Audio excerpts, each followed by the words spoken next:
Ruger SP101.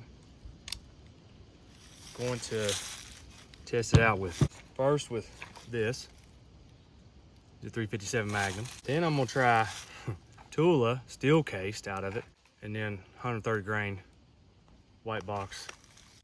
Back here where that diapers box is, I'm gonna try the 357 Magnum, 158 grain, I believe.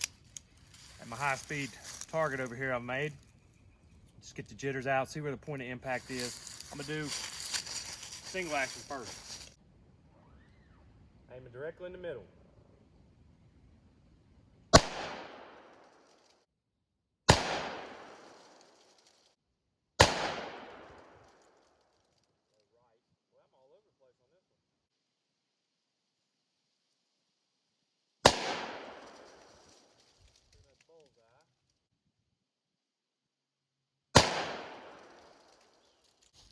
All right, so we got a terrible group for the first 5 shots.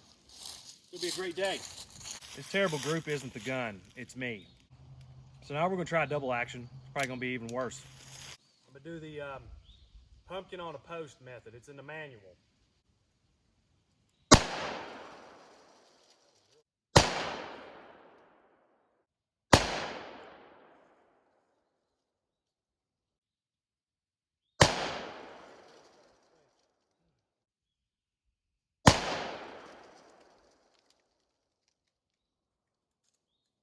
Yeah, so that group was a little bit better, strangely enough. It's all kind of chunked in here. Huh. Okay, of course, Apple stops filming like 15 seconds in. Get on a family plan with 7,000 terabytes or whatever it is, and can't film a 1-minute video, so that makes sense. Run these 38 special again. If it works this time. Prepare it all up. Prepare it to be a great film today anyway.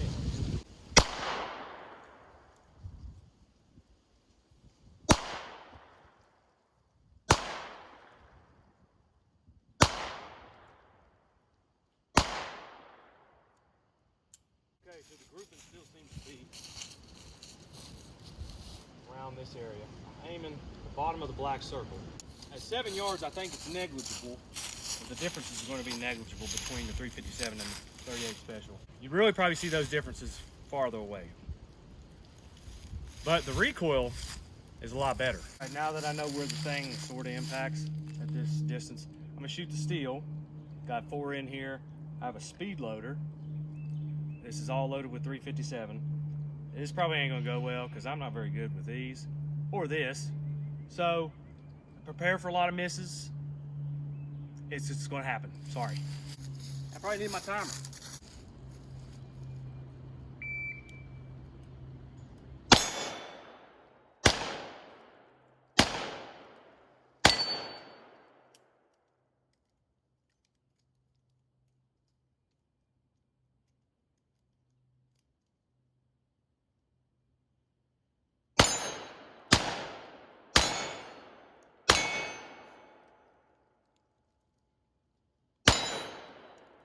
That was a very long 25 seconds. That's what she said. I'm gonna do the same thing, except I got 38 special instead of the 357 Magnum.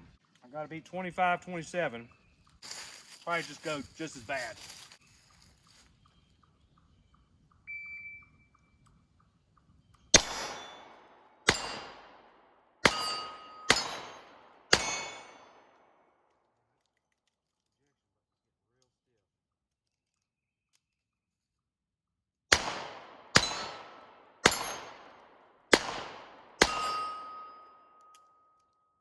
Okay, that was 18.95.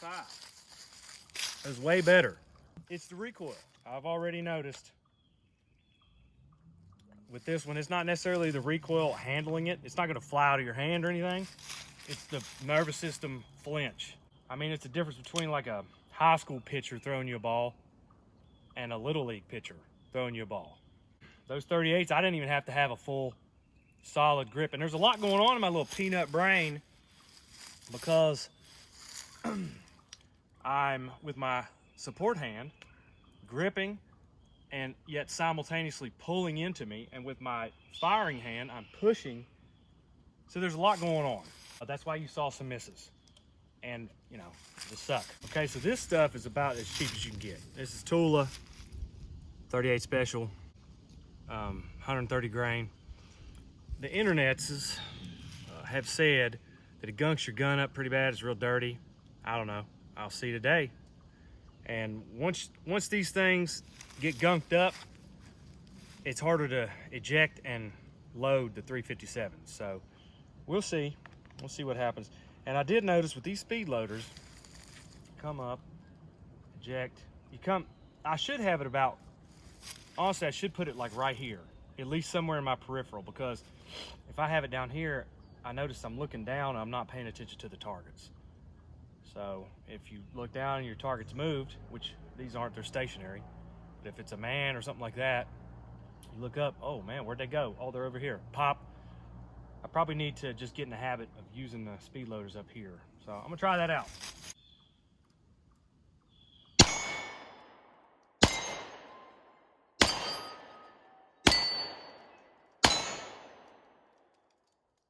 No problems with ejection. Keep it up here, looking around. Come on, get out of there. Okay, so we got a speed loader issue here. Didn't want to work as well.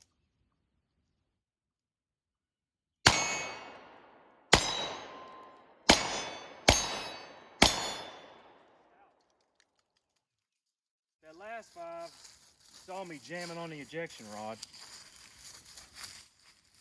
Steel doesn't mold as well as brass does. So when you have steel casings in your chamber, they tend to stick more. Brass is just a smoother metal in general, as far as trying to get it metal against metal. You saw me having some, and the gun's getting hot too. So once it gets hot, once it gets dirty, it's a lot harder to eject your cases. Now I might be yelling, but I got double up ear protection where this barrel's so short. Also, you probably saw it had a little bit more recoil than those Winchester 130 grain, whatever. Same round, same bullet, way more recoil. I'm gonna keep shooting these 357s. There was a challenge, well, I don't know if it's a challenge, but I believe Buffalo Outdoors, the channel Buffalo Outdoors, put up a man's got to know his limitations. And what he does is he puts 4 shots in his SP101, and he'll go back 5 or 10 yards, and he tries to put 3 out of 4 on his target. And if he misses 2, so if he only gets 2 out of 4, the challenge is over. I'm gonna try to do that. I thought it was pretty clever of a challenge, so I got to move the GoPro to the head. Okay, so we're at 10 yards here. At Buffalo Outdoors is a phenomenal shooter. He did his on double action and with 357 loads, I believe. And he made it to like 60 or 65 yards. I don't think I'm gonna make it that far. This thing has got me flinching. So we'll see. And I really don't even know where to hold all that much. All right, 10 yards. There's 1, 2.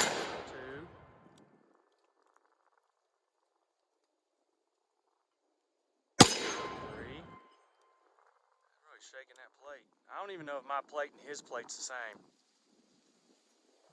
His looked smaller.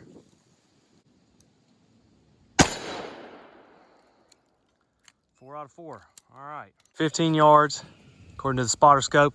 I'm already feeling out of my element, so I don't know how in the world he made it to 60. But here we go. I ain't even gonna be able to see it at 60. And he did a double action.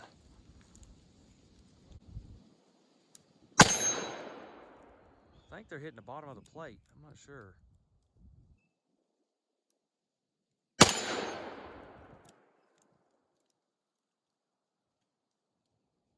I don't know if y'all can tell, but there's 3 out of 4. That support hand's been gripping it so hard, I'm starting to get a little shaky with it. Strength's wearing out. So there was 15. Okay, here we are at 20. Need 3 out of 4. I might have to start cheating and do single action.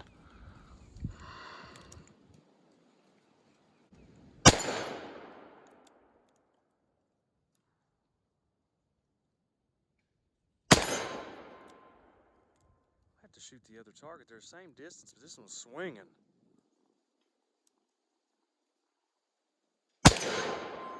3 out of 4.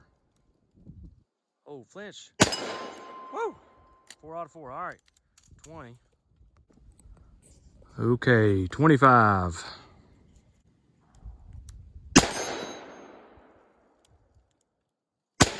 Oh, there's a miss. Ah. Yeah, oh, I was way left. Okay.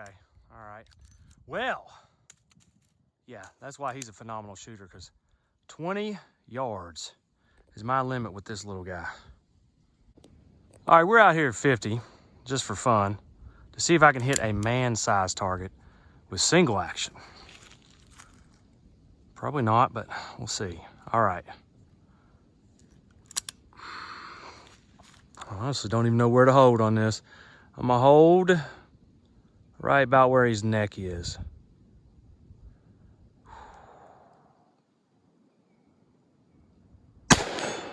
All right. I think it was low.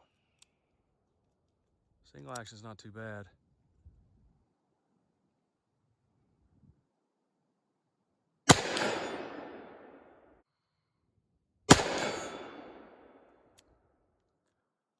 Kind of surprised that it's hitting. I think it is hitting low. That one missed. That one went right over his left shoulder. Got one more. Ruger goes left. There we go. I don't know where that one went. So 3 out of 5. Not bad.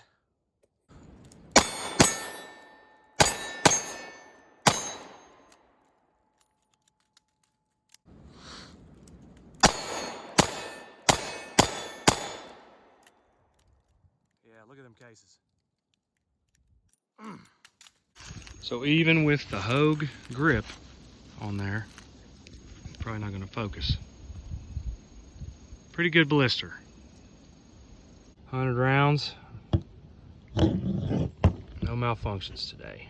Got rather dirty, but it has loosened up a little bit. That's what she said. Pretty fun little gun.